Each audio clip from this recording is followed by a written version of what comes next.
आज हम एक ऐसे अजूबे की बात करने वाले हैं जो सच कहूं तो विज्ञान और लॉजिक दोनों को चैलेंज करता है। सोचिए, एक ऐसा चमत्कार जो है तो पत्थर का, पर उसकी कहानी वो हमारी कल्पना से भी परे है।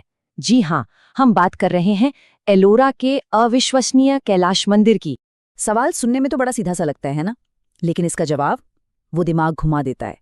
क्या सच में एक पूरे के पूरे पहाड़ को एक मंदिर में बदला जा सकता है? ये कोई मजाक या कल्पना नहीं है। कैलाश मंदिर इसी नामुमकिन से लगने वाले सवाल का एक जीता जागता ठोस सबूत है।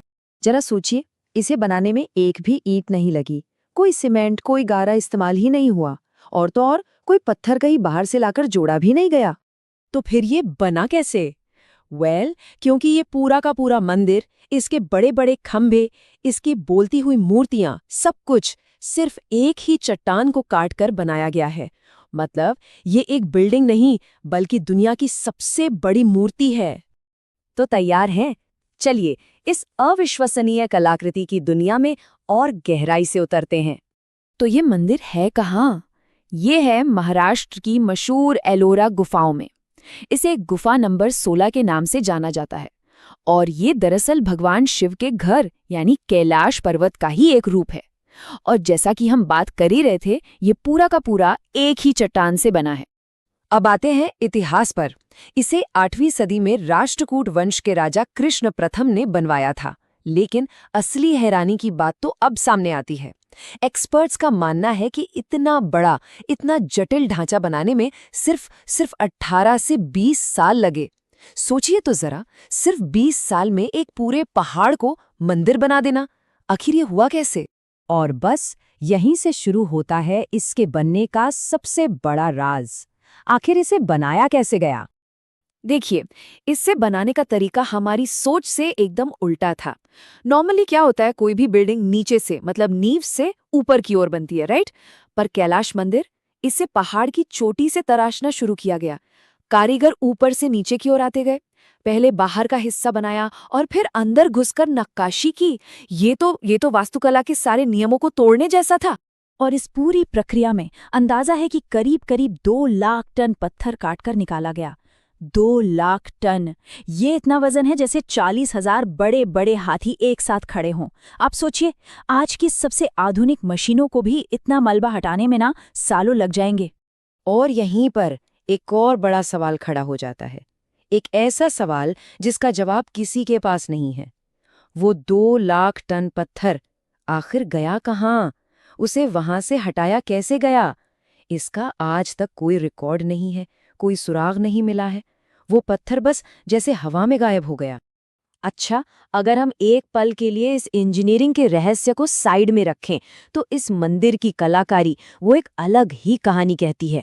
ये सिर्फ पत्थर का ढांचा नहीं है, ये तो पत्थर में लिखी गई एक पूरी महागाथा है। जरा मंदिर के आधार को देखिए। ऐसा लगता है मानो बड़े बड़े हाथियों ने पूरे मंदिर को अपनी पीठ पर उठा रखा हो।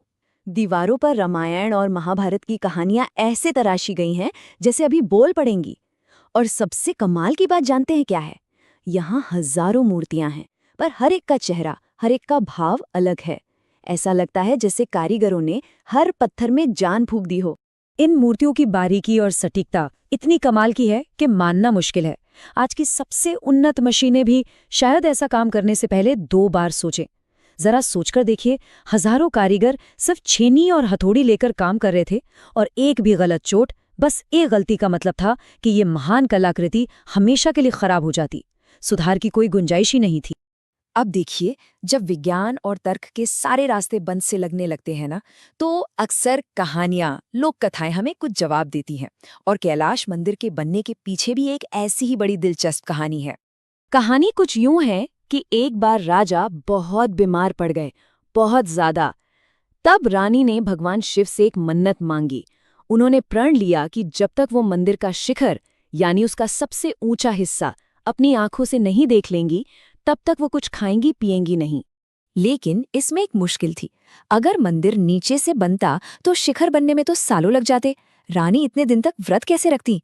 तब एक शिल्पकार ने एक ऐसा सुझाव दिया जिसके बारे में किसी ने सोचा भी नहीं था। उसने कहा, मैं मंदिर को ऊपर से नीचे की ओर बनाऊंगा और हुआ भी यही। बस कुछ ही हफ्तों में शिखर तैयार हो गया, रानी ने अपना व्रत तोड़ा और कहते हैं कि राजा भी ठीक हो गए। तो ये कहानी इस अनोखी तकनीक को एक दैवीय प्रेरणा से जोड़ती है। तो घूम फिरकर सवाल वहीं आ जाता है, आखिर ये कैलाश मंदिर है क्या? इंसानी कला का सबसे बेहतरीन नमूना या फिर कोई चमत्कार? आज भी ऐसे कई सवाल हैं जिनका जवाब नहीं मिला।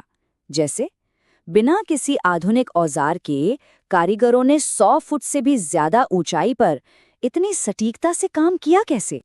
और वो 2 लाख टन मलबा, उसे हटाने का क्या तरीका था? ऐसा क्या किया गया कि आज उसका एक कण तक नहीं मिलता? और शायद सबसे बड़ा सवाल, बिना किसी कागज पर बने नक्शे के हजारों कारीगरों ने एक साथ एक ताल में इतने सालों तक काम कैसे किया कि मंदिर के हर कोने में एकदम सटीक समरूपता है। ये तो एक ऐसी भूल भुलैया बनाने जैसा था जिसमें बनाने वाला खुद ही रास्ता ना भूले। और देखिए, इसकी इसी अनोखी बनावट और इन अनसुलझे रहस्यों की वजह से ही यूनेस्को ने इसे विश्व धरोहर स्थल का दर्जा दिया है। सच तो ये है कि ये रॉक कट वास्तुकला, यानी चट्टान को काट कर बनाई जाने वाली कला का शायद दुनिया में सबसे बड़ा और सबसे बेहतरीन उदाहरण है। तो अब हमारे सामने 2 बातें आकर खड़ी होती हैं। एक तरफ ये सोच है कि ये प्राचीन भारत की इंजीनियरिंग का, उनकी अटूट आस्था का और इंसानी कला का एक ऐसा शानदार नमूना है जिसके बारे में हम आज सिर्फ सोच ही सकते हैं। और दूसरी तरफ कुछ लोगों का मानना है कि ये कारनामा इंसानी बस के बाहर है, ये जरूर किसी दैवीय शक्ति का ही काम हो सकता है। तो आखिर में सवाल वही है, इस कैलाश मंदिर को क्या माना जाए?